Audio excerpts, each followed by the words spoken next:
అనారోగ్యం, ఉద్యోగం, వ్యాపారం అప్పులతో బాధపడుతున్నారా? వెంటనే జేకేఆర్ గురువు గారికి కాల్ చేసి అపాయింట్మెంట్ తీసుకోండి.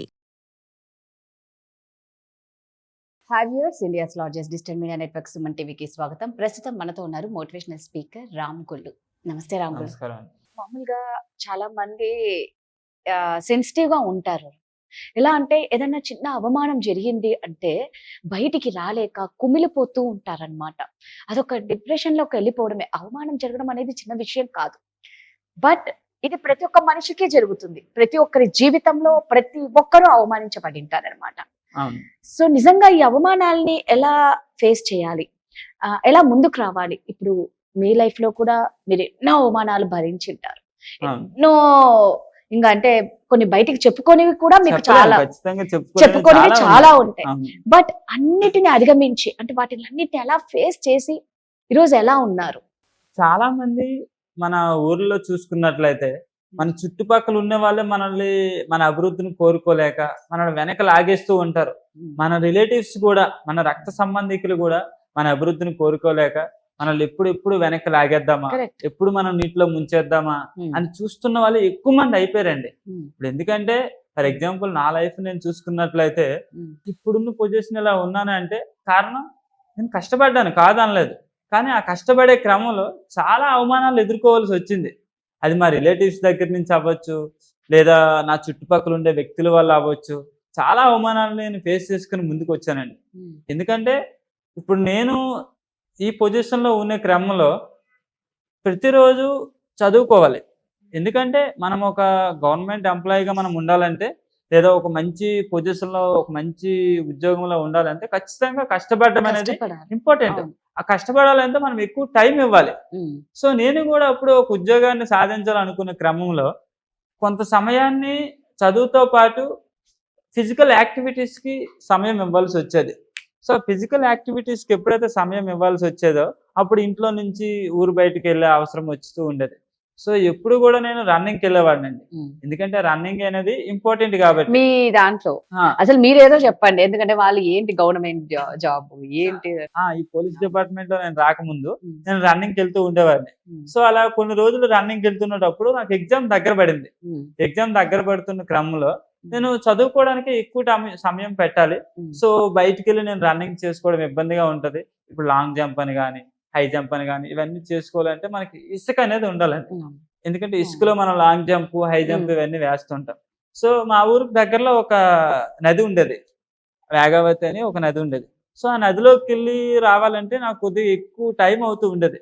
సో ఎక్కువగా టైం అవుతుందని నేను ఏం చేశా అంటే, మన ఎద్దుల బళ్ళు ఉంటాయి కదా మన ఊర్లో, ఆ ఎద్దుల బండితో ఒక 2 బళ్ళతో ఇసుక తెప్పించుకొని మా ఊర్లో ఏదైతే ఖాళీ జాగా ఉందో మనం ఇల్లు కట్టుకోవాలనుకున్న ఖాళీ జాగాలో నేను ఇసుక పోసి ఆ ఇసుకలో నేను షార్ట్ పుట్ కానీ, లాంగ్ జంప్ కానీ ఇలాంటివి యాక్టివిటీస్ చేస్తూ ఉండేవాడిని. సో ఇవన్నీ చూసి మా ఊర్లో చాలా మంది ఉన్నప్పుడు ఎలా అనేవాళ్ళంటే, వీడి జనాలందరూ చూడడం కోసమే ఇక్కడ యాక్టివిటీస్ చేస్తున్నాడు. సో ఏట్లో ఉంది కదా, అక్కడికి వెళ్ళొచ్చు కదా, అక్కడికి వెళ్ళి చేస్తే మనకు కనబడదు కదా, జనాలు చూడాలి, అందరూ చూస్తే వీడి గొప్పవాడు అని అనుకోవాలి అనేసి వాళ్ళు ఫీల్ అయ్యేవారు. చాలా మంది నా దగ్గర కూడా అన్నారండి, నువ్వు ఊర్లో ఎందుకు ఇలా చేస్తావు జనాల మధ్యలో, నువ్వు అక్కడికి వెళ్ళి చేసుకోవచ్చు, షో చేస్తున్నావు, మా ముందు షో చేయడానికి అసలు నువ్వేమీ చేయట్లేదు, చేసిన వాళ్ళు ఎప్పుడు కూడా సైలెంట్ గానే చేస్తారు అని అనేవాళ్ళు. అది నాకు చాలా బాధగా అనిపించేది. ఎందుకంటే నాకు తెలుసు టైం ఎంత ఇంపార్టెంటో. సో ఇక్కడికి వెళ్ళి రావడం వల్ల నాకు టైం ఎక్కువగా అవుతుందని, సో మా ఇంటి పక్కనే ఇలాంటివి ఉంటే నాకు టైం సేవ్ అవుతుందని నేను ఇలా చేసుకునేవాడిని. అది కూడా మా పేరెంట్స్ దగ్గర ఎలా చెప్పేవాళ్ళంటే, నీ కొడుకు షో చేస్తున్నాడు ఊర్లో, అక్కడికి వెళ్ళొచ్చు కదా, ఇక్కడే ఉండి షో చేస్తున్నాడు, ఆడికేం ఉద్యోగం వస్తుంది, వాడేం బాగుపడతాడు, అందరి ముందు ఇలా చూపించుకోవడానికి ఇలా చేస్తున్నాడు అని చెప్పేవాళ్ళు.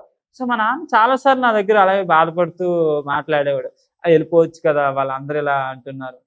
అసలు టైం అనేది నాకు ఇంపార్టెంట్ నాన్న, వాళ్ళకి కాదు. వాళ్ళు ఏమనుకుంటారో నాకు అనవసరం, నేను ఇలానే ఉంటాను, నేను ఇక్కడే చేసుకుంటాను, నేను బాగుపడడం నాకు ఇంపార్టెంట్, నీకు ఇంపార్టెంట్, వాళ్ళ మాటలు పట్టించుకుంటే మనం ముందుకు వెళ్ళలేములా అన్న అని చెప్పేవాడు. అలా నడుస్తున్న క్రమంలో మా నాన్నకు కొంతమంది దగ్గర బంధువులు ఉంటారు కదా, ఆ దగ్గర బంధువులు కూడా ఎలా చెప్పేవాళ్ళంటే, అంటే వాళ్ళు నిజానికి మా అభివృద్ధిని కోరుకోలేక అలా చెప్పుతూ ఉండేవాళ్ళో తెలియదు, లేదా నిజంగా మనం పెద్దవాళ్ళం అవుతామేమో అనే భయంతో చెప్తూ ఉండేవాళ్ళు నాకైతే తెలియదు. కానీ మా నాన్నగారితో ఎప్పుడూ చెప్తూ ఉండేవాళ్ళు. ఎందుకంటే మీ కొడుకు ఎందుకు ఇలా చదివిస్తున్నావు, ఊర్లో బోకుల్లా ఉంటున్నారు, ఉదయం పరిగెడుతున్నారు, మధ్యాహ్నం పరిగెడుతున్నారు, తర్వాత ఆడుతున్నారు, గెంతుతూ ఉన్నారు, అసలు ఎందుకు ఇక్కడ చదివించడం, ఏదైనా ఒక ప్రైవేట్ జాబ్ చూసుకొని వెళ్ళిపోవచ్చు కదా, డబ్బులైనా వస్తాయి, ఇక్కడ ఊర్లో బోకుల్లా ఎందుకు ఇలా పెంచుతాను అనేవాళ్ళు. అంటే ఒకవేళ నేను మా నాన్న చెప్పినట్లు చదువుకొని నేను ఒక మంచి పొజిషన్లో ఉంటే నా అభివృద్ధిని చూడలేరు వీళ్ళు. సో అందుకే మా నాన్నకి అలా చెప్తూ ఉండేవాళ్ళని నేను అనుకునేవాడిని. అంతే కదండి. ఎందుకంటే ఇప్పుడు మేము చదివి పెద్దవాళ్ళు అవుతామంటే అప్పుడు వాళ్ళకంటే మేము బెటర్ పొజిషన్లో ఉంటాం కదా, అది వాళ్ళకి నచ్చేది కాదనమాట. మా నాన్నని ఎప్పుడు కూడా ఇలానే మాటలు అంటూ ఉండేవాళ్ళు. నీ కొడుకులు బోకుల్లా ఎందుకు పెంచుతున్నావు, ఎందుకు అలా మీ కొడుకులు ఇక్కడ చదివిస్తున్నావు, వాళ్ళు ఏం చదువుతారు, వాళ్ళకి ఏం ఉద్యోగాలు వస్తాయి, వాళ్ళు ఎందుకు అలా నువ్వు తిండి పెడుతున్నావు, ఇలాంటివన్నీ చెప్తూ ఉండేవాళ్ళు. ప్రతిరోజు రాత్రిని అన్నం తినే టైంలో మా నాన్న ఇలానే చెప్తూ ఉండేవాళ్ళు అనమాట. వాళ్ళు ఇలాగ అంటున్నారు, వీళ్ళు ఇలాగ అంటున్నారు, మీరు నిజంగా చదువుతున్నారు అంటే వీళ్ళు చెప్పే మాటల వల్ల చెప్పే కొద్ది మా వీళ్ళకి కూడా ఏదో నాన్నగారికి కూడా ఒకలాంటి కొంత అభద్రతా భావం అనేది వచ్చేస్తుండేది. వచ్చేస్తుంది. అవును. ఏంటి వీళ్ళందరూ ఇలా చెప్తున్నారు, నిజంగా నా కొడుకు చదువుతుండా, నిజంగా నా కొడుకులు ఎలానా చదువుతున్నారా. నాకంటే ఒక అన్నయ్య ఉన్నారండి, ఆ అన్నయ్య కూడా డిఎస్సి ప్రిపేర్ అవుతుండ్రు. సో నా మీద చూపించే ఎఫెక్షన్ కూడా మా అన్నయ్య మీద కూడా చూపెడతారు. ఎందుకంటే మా నాన్నకి ఎవరైనా కొడుకులు సమానమే కదా. అంతే. సో ఈ రోజు నేను ఒక జాబ్ లో ఉన్నాను కాబట్టి మా అన్నయ్యకి కొంత ధైర్యం వచ్చింది. సో అతని జనాల మాటలు ఇప్పుడు పట్టించుకోడండి.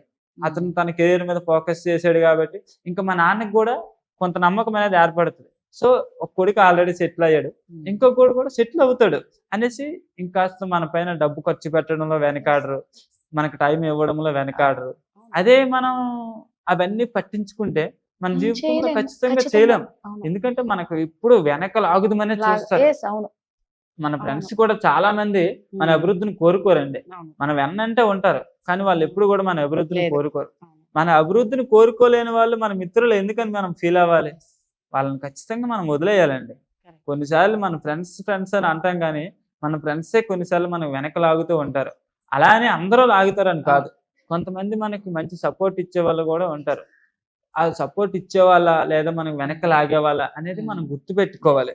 మన ఊర్లో కానీ మన చుట్టుపక్కల ఉండే వ్యక్తులు కానీ కొన్ని మనం ఖచ్చితంగా గమనించాలి. ఎందుకంటే చాలా మంది అవమానాలు తట్టుకోలేక వాళ్ళు ముందుకు రాలేక వాళ్ళలో ఎదుగుదల అక్కడితోనే ఆగిపోతుంది. నేను కూడా ఫస్ట్ టైం ఈ పోలీస్ డిపార్ట్మెంట్ కి ఫస్ట్ టైం పరీక్ష రాసినప్పుడు నేను కూడా ఫెయిల్ అయిపోయా. సో నాకు సెకండ్ అటెంప్ట్ లో నాకు జాబ్ వచ్చింది.